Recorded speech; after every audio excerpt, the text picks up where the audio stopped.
Hello, everyone. Hi, I'm Shaman Dirk, and welcome to day 25 of 30 Days Strong. It's so wonderful to be here. Day 25? Are you kidding me? Of 30 Days Strong? Wait a second. That means that you must have a lot of amazing shamanic skills that you would have never been taught anywhere in the world, and you have them now so you can use them to level up your lives and level up other people's lives. Is that true? Is that really what's happening? Well, I do believe it is because this is day 30. This is day 25. I said 35. This is day 25. And I have to say, I'm really, really impressed by a lot of the letters that I've been getting. My team has been getting a lot of the different DMs on Instagram, showing me your videos and how you've been practicing your shamanic skills. And also the success stories that I've been hearing has been absolutely wonderful to hear how people's lives have been changing and kids and families have been learning and how different people are practicing on family members and friends who don't even believe in these things and how they're having these amazing experiences. So I just want to say thank you. Thank you, thank you, thank you. Thank you for being who you are, and thank you for showing up for yourself, which of course shows up for everyone. And I'm so honored and so happy because life is so wonderful when you are honoring your power and not in codependency. The heart of the energy is literally resurging new formations on Earth. Think of it like this. So as human beings went into the industrial age and more into technology and forgetting about these innate powers that they have inside of them, there are these grid frequencies that live in the spirit world that connect to the physical world of what is possible for a human being to obtain as far as knowledge, information, and the abilities that they have as a human being interacting in a physical body from a spiritual being, right? Which is you, your true essence outside of this body. This is your biological spacesuit. And what connects the electricity into this system is what your spirit is doing, right? So your spirit isn't really inside this body. It is everything and all around you. It is all through all places at all times. However, the vessel in which it utilizes in this dimension is this body, right? But not just this body. There are other bodies on the planet that you are also utilizing. You just may not be consciously aware of it because each body has to have its own experience of this plane and of these dimensions. So the more you raise your consciousness, the more you begin to connect with those other aspects of yourself. And when you connect with those other aspects of yourself, you understand what it means when people say twin flames and soulmates and all these different things, because what they're talking about is them in another body introducing themselves to themselves. So, and that's why it's so important for us to really develop this beautiful vessel of love for ourselves and for others, because the more we begin to show love to others through the act of showing love to ourselves, the quicker and easier it is for us to pull in our other selves to join with us in unity and unification globally. That means that you that exist in another body will actually meet yourself and as yourself. And so I always say to people, you know, you sometimes your other selves will meet you. Sometimes your other selves will meet you and will not have the consciousness of knowing that it's them meeting themselves because you're not both yet conscious of that relationship. That's why I always say when people get into this whole idea about soulmates and twin flames and all of these things, and they think it's like this one person that's walking the earth in this very linear way, that is the person, they're all in all person they're going to be with, and that's it, and that's the end all, and now you've completed that and all of that. That's not necessarily correct.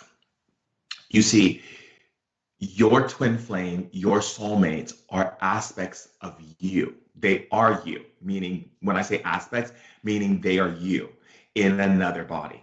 And you don't have just one you existing. You're a multidimensional being. So you could be existing as an animal that's on the planet that you will come in contact with. You could be existing as another person on the planet that you will come in contact with. You might exist in another person and fall in love with that person, and they're there to help you to love yourself so they can love themselves, so that you are able to amplify love as, you know. So when people say, oh, my soulmate or whatever, or this person or that person is you in another body. And you know, so when your twin flame comes, it's not just one twin flame, it's the one that you've called in based on your ability to love. Now, I want to really make sure you understand that, because it's really important. Because a lot of the new age stuff sometimes just gets me a little bonkers, because it's just so linear and held in the matrix thinking that I have to pull it back into shamanism for the sake of like quantum understanding and observation. So let me explain to you again in the most simplest form. In the new age thinking, the new age world has been run, the spiritual ideas from new age understanding, right? Which is the whole love and light and twin flames and all that, has been filtered through the matrix. So you see it in a linear way. Even your past lives, it's been filtered through the matrix. It's all linear. Like, my last life was this and my last life was that. Like, no, it doesn't move. The universe doesn't move that way. That's how we move on the earth, because the system wants us to move that way, so that we follow the rules and do what we need to do and be disciplined to be able to bring our bloodline through whatever the system or the governments want. So they always have a slave to be able to keep things going, you know, run the corporations, run the this, run the that, so that they can keep up with their power and money. And you can continue putting your family through slave consciousness. And if you decide to become a multimillionaire, then you will also still be a slave, but you'll be a slave with a little bit more freedom. So the thing is, in order to truly come into true liberation, is to see beyond the system, to see beyond the conveyor belt, to see beyond the linear way that they have instructed you since you were a child, right? Like the idea of age and birthdays and anniversaries, and all of those are benchmarks to keep you following that linear movement.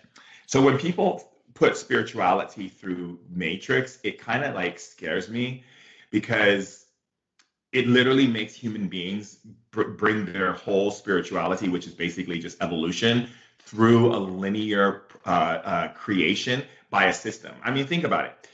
We create so much pain and suffering on our system when a lot of it's around money, which we made up, right? It wasn't like money was there. We made money with our powers, right? So we found a way to make money, and we printed it, and we said, okay, this is something that has value, and to do this in this world, you have to use this. And so you have to work and follow our system to get this, so that way you can do this. But it's made up, it's fake, it's not real. So spirit sees the understanding of the fakeness of it, but also goes, okay, so if you're gonna play that, let me show you how to navigate yourself through it. Now, so when you go into like spiritual aspects, when you go like, okay, I have a soulmate, twin flame somewhere, I have this, you know, soulmates and all these different things. What they don't understand is that, again, that's going through a linear projection. The linear projection is the idea that there is just this one person, this ultimate one love that you're going to find and connect with. And that's the way it is. And so you build up all of your belief systems and all your ideas on meeting that one person, that you forget that love is universal. It is not held within one person. So I can have my girlfriend, who I love unconditionally, but my girlfriend is my twin flame, but there's also other people who are my twin flames, and I can choose at what level I engage love with them. Okay, and that means intimacy, connection, conversation, relationship, you know, this type of thing, right? Amplification of love. I have other twin flames. I may not be, you know, connecting with them on a deep, intimate level, you know, that I may be connecting with another one, but nonetheless, they're still my twin flame. So if one twin flame decides to not engage with you, another one will step in, engage with you when you are ready to be able to deal with that level of love. So again, when I say deal with it, meaning embrace it. Okay, so I want to change the word deal. Thank you, council members. Change the word deal to embrace. Yeah, because deal is more like you have to deal with it. So we don't want that. So like you see how I correct myself with the help of the spirits? That's gone. We're not dealing with anything. We're embracing it, and we're having a relationship with it.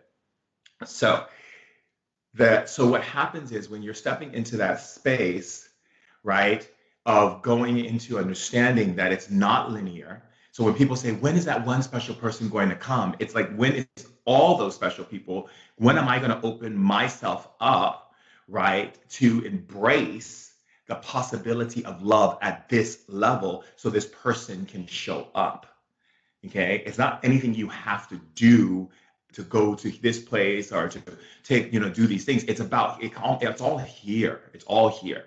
It's your ability to say, when am I ready to embrace that level of love for myself, which then calls in the possibility of that love to be experienced in this world, which can come from many, many places. I have love all over the world that I share. And I know a lot of my twin flames, and I know a lot of my soulmates. And we have a beautiful connection because it's me and them and me and us in one. We're one being, right?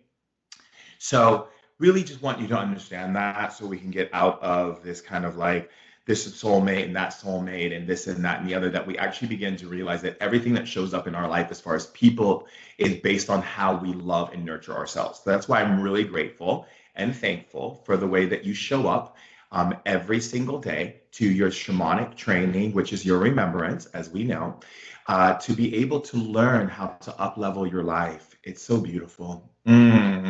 So absolutely delicious in every way. So I think that's really, because what made me choose, what you're asking me, what made me choose Princess Marta? Okay, I'll give you a very perfect example. And actually, this is really great for what we're talking about. So what made me choose Princess Marta was not the fact that she was a princess, because that was actually my restriction, which is kind of funny. Because my friends had told me when I got back from Turkey, like, oh yeah, we want to set you up with someone that we think is really great. Oh, but she's a princess. And I was like, I don't know. I'm a little free. I'm a free bird. I'm a free spirit. I like to dance free. I like to listen to Disney music. I like to play video games. I like to like run free and be free and, this kind of thing. And so I was like, I put it off for a while. And then I was like, okay, let's have this finally happen. So it took a while, and then we finally had it happen. And the moment she walked in the door, which is an interesting thing too, because my mom told me when I was 15 years old that I was going to marry the Princess of Norway, and that is the person that I'm going to let in, and that there's these other aspects that I can choose to let in, but she's the one I'm going to let in. And I was like, okay, but I put it out of my head for such a long time. And funny thing is too, my friend Elephant, when I was at her house with her father, who was a good friend of mine, I was eating soup. I was so exhausted from jet lag, and they're like, "So are you dating anyone?" I'm like, "No, I'm waiting for my twin flame to show up." So I'm doing all this, self-love and healing on myself, right? Fascinating thing. It wasn't so much about the self-love and healing aspect as it was more about me being comfortable with vulnerability, me being excuse me being comfortable with, I really got to get these allergies, me being comfortable with the vulnerable aspect of myself. What was I willing to expose into love, and what was I willing to let go of in the past from other relationships that did not work for me, and was a good clarity on that. And so when she walked in the door, we looked at each other, and I flashed to Egypt and saw her. I was like holding these scepters, and I saw her with her hand on my left shoulder, with these beautiful things on her. And she looked at me, and the first words out of her mouth was, "I remember you." And I did too. But the thing that made me fall in love with her, because after that we had a friendship and we'd have fun and everything. But what made me fall in love with her is that every time I looked at her, I saw a reflection of myself in the most loving, beautiful way. From like us playing video games together and watching her laugh when she like, see me, like when we're racing on Mario Kart, or just like practicing our abilities together, and using our powers, and seeing that she has the same powers that I have. And wow, and like for the first time, there's someone in the world that's not a muggle that I'm dating that gets me, versus me dating people in the past that were scared of my abilities, and then was scared of the fact they could never hide anything from me, because all I had to do is touch something or stand next to them and I could read their thoughts and read everything. She was reading my thoughts, and I remember her looking over at me and going, I know you're afraid of my love, and I know you're afraid because you were hurt when you were a kid by so many women. Your mom left you, you went through abusive stepmom, like all these things, and I'm not that person. And when you're ready, I'm here. And so we just stayed friends for a while. And so, and then what happened was, I realized, and this is the point, but I don't want to go too much into this. But here's the financing point of what allowed me to really step into that place of love. Was the whole time I was spending time with her, I was actually spending time with myself, and I was afraid of myself. And so when I was willing to look at that, I was afraid of myself, and she was me and I was her, and she was willing to embrace her in me, and I wasn't yet ready to embrace myself in her. And that is when it hit me. And then a friend of mine named Selena, who used to run Dave Asprey's company, she said to me, she's right in front of you, and you can't even see yourself because you're so afraid to embrace that level of love for yourself through her. And I just went home and I just started crying, I just started crying. And yeah, you'll have to wait for the rest of the story that comes out later in life. But I will tell you that, don't let your fear of yourself limit you from connecting with your soulmates and with your twin flames, because they really are needing to come in so that you can do the things that you've come here to do. And so it's not a difficult process. It's just you be willing to see yourself and love yourself and acknowledge yourself when it shows up in another person. So it's really beautiful.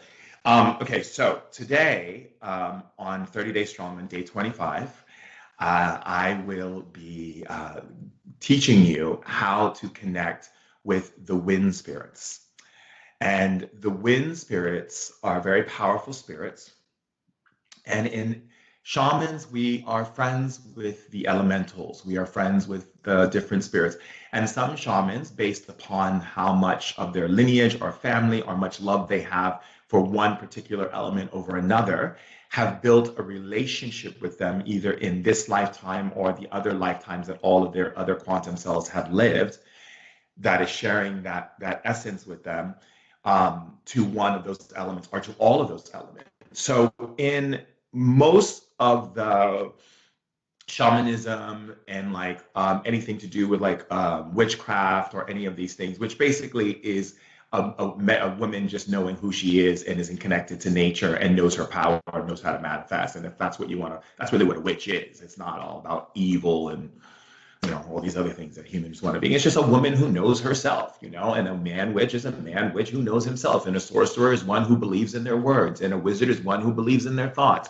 And a sage is one who understands the wisdom of nature. And a druid is one who understands the ancientness of the teachings of the spirits and the symbolisms of the connection of all things and the intertwining of all things. And, so, and a mage is one who studies the art of alchemy and how things make things happen and so forth. And pretty much shamans and witches and sorcerers and wizards and all of them have that same ability, right? And a healer is one who just allows their body to be utilized by the spirits. And a person who gets healed is one who believes in their own ability to heal, because all the healer's doing is showing them a remembrance of energy. And the body, the spirit, and the person goes, oh, I remember that energy. It's in me. Now I can heal myself. So when we when we understand these things and we get rid of all these things, and then like we think about a priest, okay, so a priest is here to bring cleansing. That's why they burn the sages and do all the things in the owls and stuff, and in the singing and everything. And they're here to bring the remembrance and the teaching of Christ and share the love of Christ and the beauty of Christ and the life that Christ lived. And that's true Christianity. And in Muslim culture, it is about understanding the teachings and wisdom of Muhammad and Fatma and Ali and Ali and all the beautiful essences of the things, and going to Mecca, the great ET stone that people go around, wearing just cloth, and that stone, which is just coming from outer space, is just this powerful vibration of energy that it's amazing, So again, there's all of these different ways of absorbing spirit and observing spirit, right?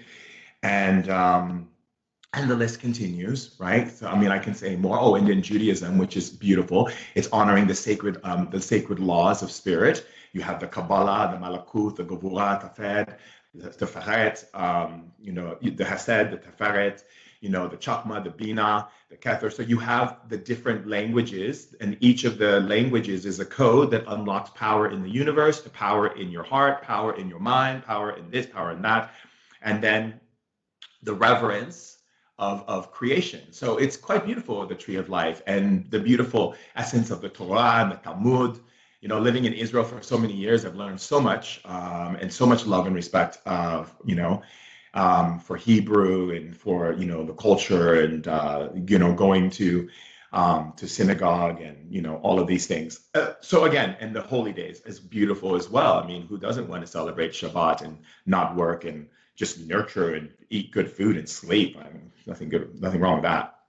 So again, as we begin to observe culture and understanding, it's all about relationship. And I can't begin to tell you, it doesn't matter who you are in life. If you understand, toda mami, toda. If you understand the the love that's held in the center of all of those things before it was corrupted by people who wanted to misuse it for power, there's a great essence that exists in all of it. And that essence is what you want to have a relationship with, not so much the rules. The rules are man's rules. The essence is God's spirit. It's the divine. It's the illumination. It's the grace. It's the beauty. It's the power. Yeah. Okay. Really important, I think. I always like to have my students who are here to remember, which are my colleagues, to understand, not to put prejudices on people's religions and ideas, because it's the essence in shamans that we look at. It's not the rules. The rules are human rules. Rules are human rules. The essence is coming directly from the source. The human rules, it's coming from something else. So when we observe religion or spiritual ideas and so forth, when we think of witches and they think, the witch is this evil woman, she's doing evil. No, a witch is a woman who knows who she is. And she's in connection with nature. She's connection with her body. She's connection with her sisters. And when she speaks and when she dances and when she laughs with her girlfriends, which you call cackling, she creates, right? And so there's beautiful essence of these things, it's beautiful. And, when I lived in Israel, when I first moved to Israel, I was going to synagogue a lot and really observing the holy days and, keeping Yom Kippur and Rosh Hashanah and everything. Because I wanted I lived with my friends, family, and I would get up in the morning and I would go with them and we'd make barekas and we'd make malabi and we would make lemonade, and we had this kiosk and we used to sell it.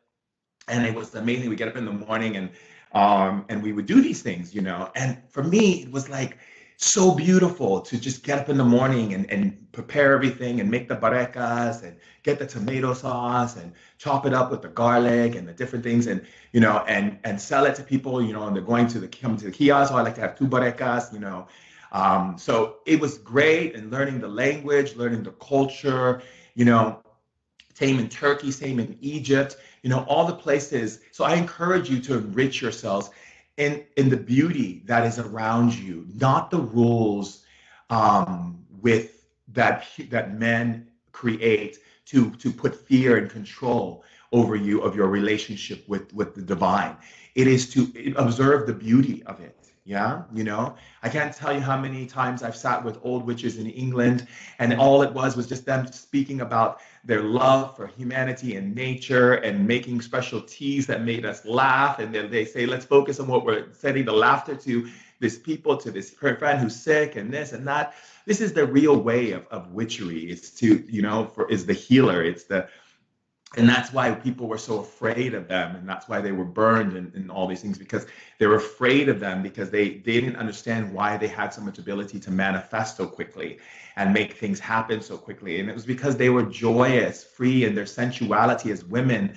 And then when men would be trained by their mothers to become witches, they also would entrain in that space. And all of these things were so beautiful. You know, if you look at like the Yoruban culture, you look at it, it's all about protecting and loving and supporting, but then people put their little, little ideas on it and turn it into something else. Like, I love everything about Jesus. I love things about Muhammad and Fatima and Ali. I love the stories. I love the things, the ways, the customs. It's so beautiful. We must change our thinking process. You know, Buddhism, oh, here's another one, beautiful teachings of Siddhartha, the teachings of, understanding in Hinduism, the sacredness of Brahma and Lakshmi and Durga and all of the sacred codes that get opened when you chant, and the power that moves around you if you just allow it and get rid of all of the you have to's, very powerful, I say, very powerful. So it's, the observation of these things is your connection. And that's what we're talking about in shamanism. So you'll always hear me say, no matter, you always hear me say that no matter what you do in any of these things, right, it's about learning relationship and connection. And, and what that means is that you observe it from the essence of love, okay?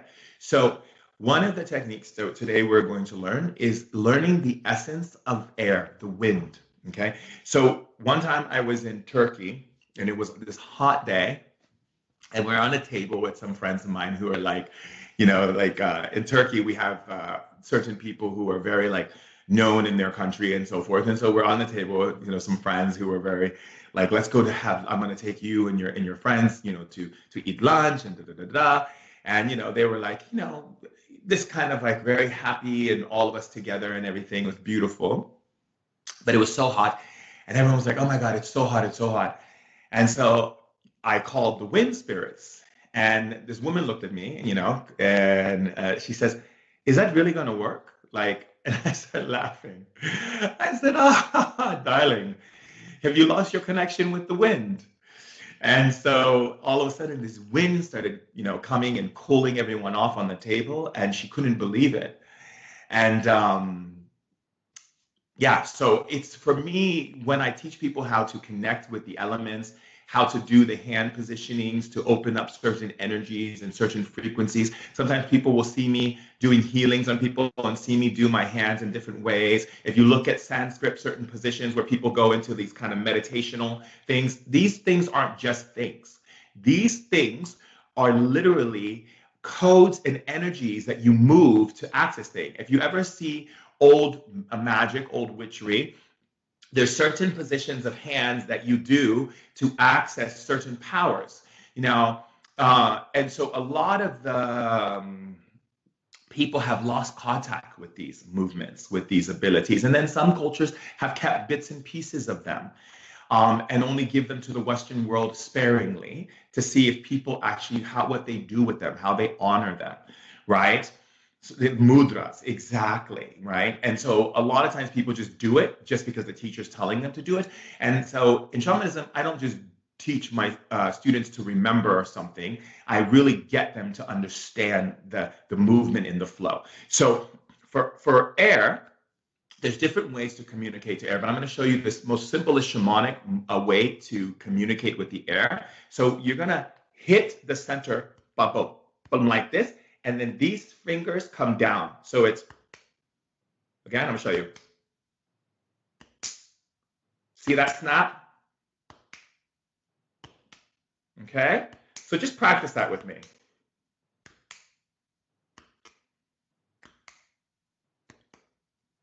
See that? Boom, boom. So when it hits, down. Okay, so practice that. See the head positioning? Hit, center, palm, left palm. Smack the center of the palm, hand goes down, one finger's up, this finger's out. Like this. This is going up. This is like a communicator. This one is going out, which is connecting in towards you. So it's here. So you go in, and your finger should be pointing at you. This finger should be going up. Okay. Now, so remember, you're on a media thing with me. So it's the opposite. So remember, flip it. What you see me doing is it'll look like this is my right and this is my left, but it's the opposite. So again, down. This is up. This is this, like this. Boom. Okay. It's finger up, finger down. And if you notice in like witchcraft, when you see like witches and they'll go like this with their hands, a lot of people are doing, these are positionings to invoking certain energies and spirits and so forth. If you see people doing these types of things, like in Turkey, for instance, sometimes they'll do like this, okay, like these things and so forth, like this. So like when people do this, you go like that because it blocks. But this is another thing. That's a training on blocking like hexes and curses and things like that, what we can get into another time. But I'm just kind of giving you an understanding, yeah? So when you see people do like certain things, these are things that have been passed down, like gypsies will do certain things, you know, when they'll do certain things like this and stuff. When you see them, you know, there's ways to block the evil eye or things of this nature. So again, it's hit down, okay? So it's hit down, hit down, hit down. See the fist? It's this. When you see me doing certain healings, you'll see me do this, like this. Okay? These are accessing certain spirits and energies and calling in different elements and combining them, alchemy, to bring healing into someone's body. A lot of times if people have watched me on lives do live healings on IG, you will have seen me do a lot of these things. And if you have had privates with me online and so forth, you'll see me do these things, right? Right? Right? Because these things are accessing certain powers to access the spiritual dimensions. I'm not going to teach them all to you right now. It's overloading for your brain. Okay? Little by little. Okay. So again, it's this, boom, hand, this, here, pop. Boom, boom, pop. Again, boom, pop. Practice. You want to get quick at it because when you communicate, you want to get quick so you learn, right? As I mess that one up, pop. Boom, boom, pop. Boom, boom, pop. Really learn. Practice is how you remember. Again, I begin to tell you, practice is how you remember. You know, one of my first teachers in Reiki, back in the days when I was really, really young, she came from India, and she was the best teacher because a lot of her ways were so ingrained already in me from my shamanic training. So when she came upon me and she's like, I'm going to teach you this art of Reiki. This was before it like came out, and it was like people were charging like $40,000, $50,000 just to become Reiki attuned. It was wild. And in Turkey in the early, I would say in the early times when I was there, like in the late 90s, you know, when Reiki first hit Turkey, these people were like 20, this German people were coming in and charging like $30,000, $40,000. I was just like, you got to be kidding me. But the thing is, that's what people felt it was worth. So this woman, what she would do is she would draw the symbol on a piece of paper, and she would set it on fire and then throw it in a bucket and then put all this paper in front of me with, you know, writing utensils. And she would sit me in a room and she would be like, draw the symbol, draw the symbol. And I was like, I don't remember it. She goes, you do. You're trying to think, stop thinking, draw the symbol. And it was literally the most powerful way for me to learn all of the different symbolisms, you know, because like even in my teachings, like sometimes one of my elders would draw something on the earth, and then I would look at it and they would erase it really quickly and be like, What is it? Draw it for me. Show me, you know? And so again, it's like realizing that it's not your mind. It's not your mind that's doing this. Your mind is not the one. I teach people this in shamanism for the remembrance. If you keep accessing your mind for memory and realize it's your spirit that either is paying attention, is present with you, or it's not. You can chant Namaho Renge Kyo till your head falls off.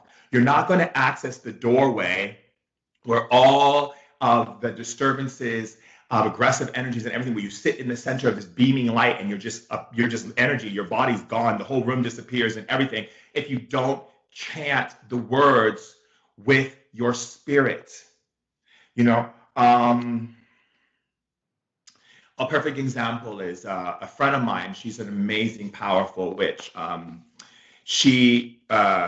name is Rachel Stavas. She's amazing. And what she would do is she'd have these parties and she would make these cakes, and and all of these different cakes, and each cake would have a certain spell in them. So when you eat them, you would feel a vibrant energy moving through you, or another one would make you laugh hysterically. And we'd have these, these food parties with magic in the cakes. It was amazing. And what's funny, because a friend of mine wanted to copy her, and she made a cake, and she goes, "Dirk, taste the cake." I said, "I feel absolutely nothing." And she goes, "But I did everything." And I said, "Sweetheart, let me explain something to you, okay? It is not the technique." And I say this to all of my students who are remembrance students, okay? And I say remembrance students, meaning I'm not your teacher. I'm here to help you remember. It is not in the technique. It is in the essence. It is in the soul. It is, there was this movie I was watching once called Ramen Girl. Bless her dear heart. I love you, Brittany Murphy. The Ramen Girl, I started crying when I saw this movie because it was so exactly how you learn in shamanism. And so she's learning how to make ramen so she can become be the next person for this ramen place in Japan and so forth, and she's making it with one of the masters, and he takes the master, she says, "I really want to learn." And he dumps out her soup, dumps out the ramen, and just is like, and then finally she learns and learns and learns, and she still doesn't get it. And so he takes her to his mother, who is the master of understanding true ramen.